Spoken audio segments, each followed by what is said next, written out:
रात के ठीक 11 बजे का समय था। अमन अपने दोस्त रोहित के साथ शहर के किनारे बने पुराने हवेली में खड़ा था।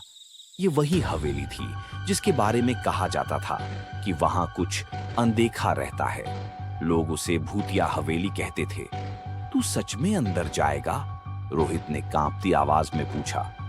अमन ने मुस्कुराते हुए कहा, डरने से कुछ नहीं होगा। अंदर चलकर देखते हैं कि आखिर यहाँ ऐसा क्या है। जैसे ही दोनों ने हवेली का दरवाजा खोला, एक अजीब सी ठंडक उनके शरीर को झकझोरने लगी। हवेली के अंदर घना अंधेरा था और सिर्फ उनके टॉर्च की हल्की रोशनी ही रास्ता दिखा रही थी। जैसे ही वे अंदर घुसे, दरवाजा अपने आप जोर से बंद हो गया। दोनों घबरा गए। रोहित ने पीछे मुड़कर दरवाजे को खींचने की कोशिश की, लेकिन वह जरा भी नहीं हिला।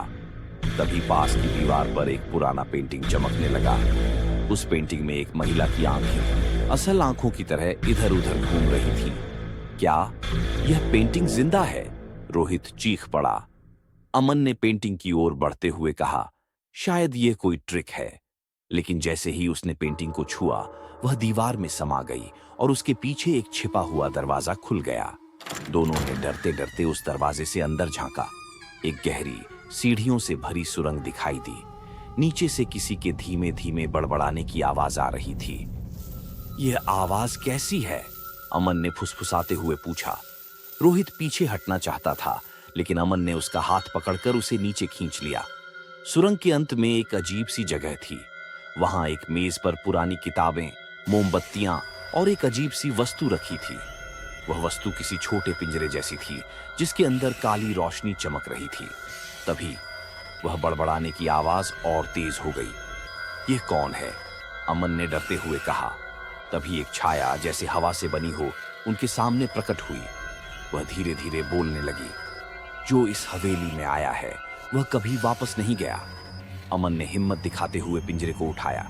जैसे ही उसने उसे छुआ, हवेली की दीवारें कांपने लगी। रोहित चिल्लाने लगा, ये सब खत्म करो, इसे छोड़ दो। अचानक पिंजरे के अंदर की काली रोशनी बाहर निकलकर अमन के चारों ओर घूमने लगी। छाया चिल्लाई, तुमने इसे छुआ, अब तुम इसके भाग्य के हिस्सेदार हो।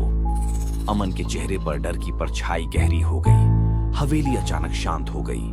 रोहित ने इधर उधर देखा, लेकिन अमन गायब था।